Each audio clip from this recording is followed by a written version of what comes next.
So next we'll be reviewing a brief software demonstration that addresses some key time entry, billing, and collection issues. We're going to go ahead and turn the presentation over to Jen Wisemore from Systems Advisors Group. And Jen is a solutions consultant focused on helping organizations improve their project performance through the use of leading business software solutions. Jen will be showing some specific tools around time and expense management, client billing, and collections processes today. Jen, you should now have control of the session. Great. Thanks, Andy. For the next 15 minutes or so, we're going to show some tools in the Microsoft Dynamics AX Business Management System for professional service organizations that can help improve visibility of where you stand in your billing and collection cycle and help you streamline your project time and expenses and client billing processes. Again, our primary goal here is to show some specific steps that you can take to accelerate the cash flow back into your business. I've logged into Microsoft Dynamics AX, and right away on my Role Center dashboard, I have visibility of where my time and billing and collection activities stand. For example, I can see right here in my work queues that I have 2 timesheets to approve, I have 1 expense report outstanding, and I have both some clients and invoices that are currently past due. Now if I go down to my work list area, I can see some alerts and workflow action messages telling me that it's my turn to participate in a workflow process. If we look at this one, timesheet approval, I can see that it's ready for me to either approve if I know the information about it already by highlighting this. I can also see that I have option to reject the timesheet, to delegate it back to another employee, or to open it up and look at the details if I need further review before I decide what action to take. So between the work queues and the workflow on my dashboard, I always have good visibility of where my time entry, billing, and collection processes stand. So with that intro, let's jump into the actual time and expense module and talk about how we can take steps to help our employees enter their time and expenses quickly and accurately so that we can get our invoicing done and speed up our cash flow process. Now, Dynamics AX offers several ways to enter time and expenses, including a Windows mobile device, a plug-in to Microsoft Outlook, and as we're showing here, through our employee web portal. Since speed and efficiency are critical factors for successful time entry, Dynamics AX provides a number of shortcuts to make this as painless and quick as possible, while still maintaining high accuracy levels. For instance, if you're using the resource scheduling in Dynamics AX, you can simply load these assignments directly onto your next timesheet with 1 click. But let's open up my timesheet that I've already started for this week.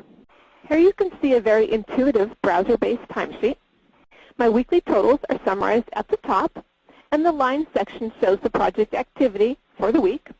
If I want to add activities, I can simply select from my favorites list or perhaps load from previous timesheets with a single click. So I'll select favorites and go, and it adds that timesheet line. And then I can simply enter the hours I want for that day. Now, if I do need to manually add a new line to a timesheet, I can quickly do that by looking it up by project or customer. Let's look it up by customer. So I'll select my customer.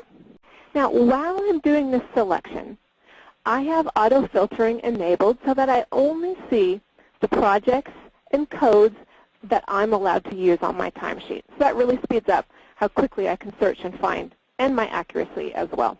Now, if I have tasks assigned to this project already, they're available here for a quick select. And additionally, if I'm required to put in an estimate to complete, I can simply do that right here on my timesheet, and that's posted back and updated to the project task.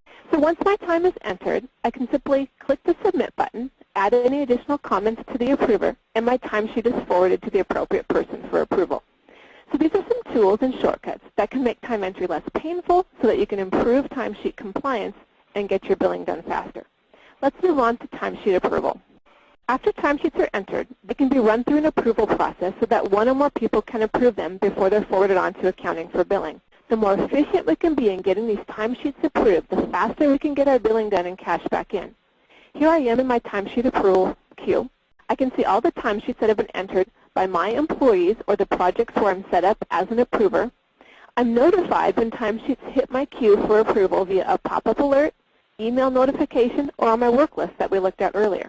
So once I select the timesheet in the queue, I can see the total employee hours summarized at the top, the project details in the middle area, and any related comments for the activity, both internal and external facing, in the lower part of the screen. And by selecting the action button at the top of the screen, I can approve the timesheet, I can return it back to the employee for correction or clarification, or pass it on to another approver for action.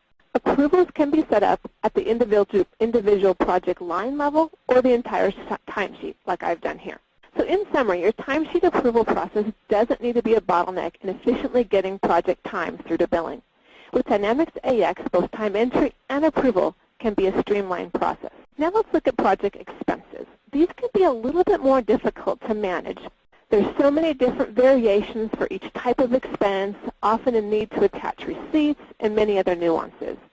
Dynamics AX provides a full expense management module that can help in areas such as credit card import and reconciliation, receipt upload, per diems, and workflow approval process. Now, I have the ability to use an Excel plugin so that I can do offline entry of my expenses if I desire. But let's use the expense entry screen in our web portal for our demo today. I'll open up the expense sheet for last week that I've already started. You can see right away that it looks and behaves very similar to the time entry process, which really reduces the learning curve for the employees. The very top section of the screen queues up transactions that have come in from my corporate credit card. Based on rules that are applied during the import process from the credit card service, they will already be categorized with the appropriate expense codes for my organization. And to add these entries to my expense statement for this week, I can simply click the ones I want and then select the Add button, and then we'll add it to the lower portion for the week. Now for expenses that are occurred other than a corporate card, or if my organization doesn't use a corporate card, I can simply add a new row by selecting the expense category, let's choose flights, and then filling in the necessary information for that expense type. Now the fields that I see will automatically adjust to capture the right information for that expense type. For instance, entertainment receipts will provide a drop-down list for external attendees, and hotel receipts can be itemized using the Quick Hotel Itemizer tool right here, broken out by the different types of expenses incurred. So capturing the correct information about the expense from employees at the time of entry can reduce the number of deductions and callbacks from clients that often slow down invoice payment.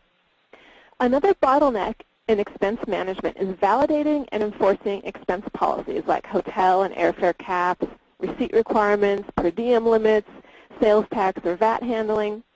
Now with Dynamics AX, expense policies can be established at the organization, customer, or employee level and enforced at the point of expense entry, right when they're submitting it or preparing for submission, rather than a manual, time-consuming process done in the back office.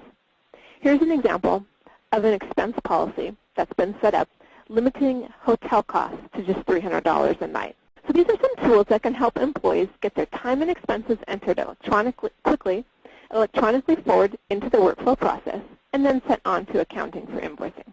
So now let's put on our accounting hat and take a look at some of the tools in the billing area that can help us accelerate our billing and collection cycle. A lot of firms have either clients that request unique invoicing formats or industry-specific formats like the AIA invoices in architecture and engineering markets. We're going to show a flexible invoicing feature that makes sure these unique invoicing requirements won't slow down your billing process. Our project time and expenses have been entered, and the workflow process has alerted the accounting team that the projects are ready for billing. So from my role page here, I'm going to jump into the main contractor project management screen. My ribbon bar at the top presents all the inquiries and functions that I have to manage projects. And they're organized kind of by the lifestyle stage, such as initiating a project here, budgeting and planning. Let's go to the Managed Project tab, and then let's select Invoice Processing. And this will start our billing and draft invoice process. Now note, I'm doing this step for a single contract just for the purpose of this demo, whereas in real life, I would usually run this process across multiple customers or contracts at once. So the invoice processing screen in Dynamics AX will automatically queue up any unbilled labor. Well, let me just select a different project here that has some good sample data. Let's go to contract 11 here, and then we'll start the invoice processing. The processing screen in AX for invoices will automatically queue up any type of unbilled labor, expenses, milestone payments due, or other contract fees that are ready for billing. So in this case, I've set up 2 projects for this engagement, okay? And I can combine them onto a single invoice for the client. The top portion of the screen here shows what I could bill the customer, what's proposed right now, and what has actually been invoiced to date. And the lower section of the screen here shows each detailed transaction, such as labor or expenses, or prepayment, things like that. Now, if I choose to defer a transaction, all I have to do is simply uncheck that. My invoice now total will recalculate, and that transaction is returned back into the queue, either for write-off or to be put on a future invoice. So once I've selected the transactions I want for invoicing, I'll create my draft proposal by selecting the Create button at the top here. This just tells me that my selection was created. Now let's view that and then initiate it on into the workflow process. Now, by having an online billing proposal instead of a manual paper-based review, project managers can more efficiently review and mark up proposed billings. Billing types are organized across the top, so hours and expenses in the case of this invoice. And the project subtotals or details are shown down here in the lower portion by billing group or phase, however I want to organize the subtotals. Now that we've reviewed what we are going to bill the client, let's look at how that is formatted on the actual client invoice. We all know it can be difficult to meet client or industry demands for specific invoice formats. Now in Dynamics AX, multiple invoice formats can be stored, and they can be defaulted by customer or contract, or they can be changed on an as-needed basis on the fly. And by selecting the Print Preview button, I can see exactly the presentation of this invoice, how it's going to look to the client. Now, occasionally, though, I may want to manipulate that invoice presentation on the fly to accommodate either a special requirement from the customer or a specific invoice format. I can do this by selecting the Manage Invoice button. Let's say, in our case here, I want to organize the labor billings, the hourly work by phase, and I only want to show a summary total for expenses. So I can just come up here and add a group for each one of those levels. We'll call this Phase 1, okay, and then we'll create a Phase 2, and we'll do a line for expenses. Now on the expenses, we'll make that a summary line. Okay? Now I can go to my transaction queue in the bottom. Let's choose Phase 1, select transactions, okay, and just add them up to that line total. Okay, so we'll choose Phase 2, and then we'll pull the expenses up to be summarized under the third grouping. Now if I want to add additional comments, I can add text before or after the main invoice. So let's give it a title, and any special notes I may want to also add to it. So now when I select the Print Preview button, I'm going to see the actual format reorganized by group that I want to show to the client. Okay, so here's my header, the body area, and then the invoice totals at the bottom. Now, one thing we can do to speed up cash flow is to start emailing these invoices to our clients rather than using snail mail like most of us have been traditionally doing. Emails are received instantly by our client's AP team, which could save several days compared to mailing a hard copy. So that alone can reduce a couple days from your DSO. Now once our invoice is ready to be reviewed, I can click the Submit button, add any additional comments I need to the approver, and that invoice is passed along to the appropriate reviewer, perhaps the project manager or the account manager.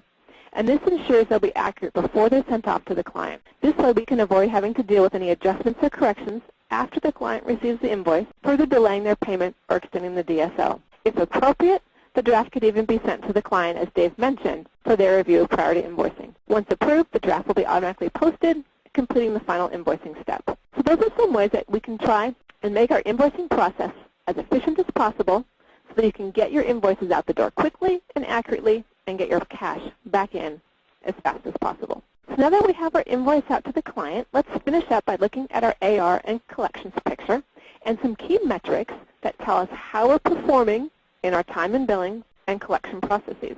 In our work queues that we mentioned earlier, let's look at those again. We can see we have an indicator called Customers Past Due, and here we can see that we have 4 clients who are currently past due.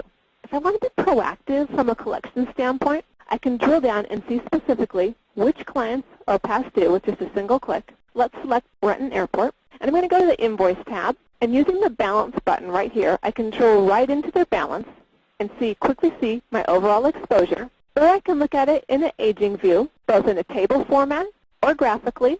That really gives me a sense of how this looks quickly, what my position is with them. And if necessary, I can drill right into my open invoices for follow-up notations or details as I work through my collection process. Dynamics AX also provides ways to manage other areas in the collection process. Let's go to the Collection tab.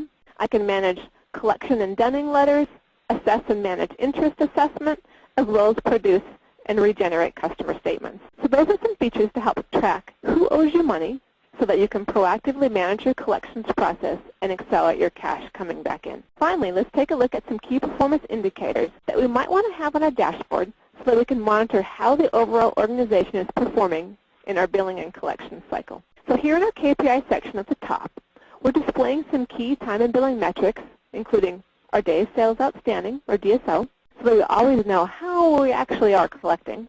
We can monitor the number of days to invoice so that we can make sure our invoicing processes are efficient. We can see our unbilled time so we know how much potential revenue we have waiting to invoice. We can also see things like the number of invoice adjustments. This might be an indicator of how accurate our invoicing actually is, as well as our timesheet compliance, showing our the percentage of employees that are getting their time entered by their normal deadlines. And of course, these metrics are configurable. If there are certain indicators that you're used to tracking, you can customize this dashboard to track those metrics as well.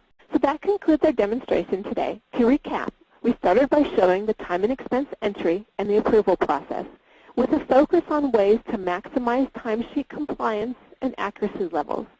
We showed how easy it is to get invoices out the door with a flexible invoicing tool, and finished it off by looking at the AR and collections area and some KPIs that can help you maintain visibility of how your organization is performing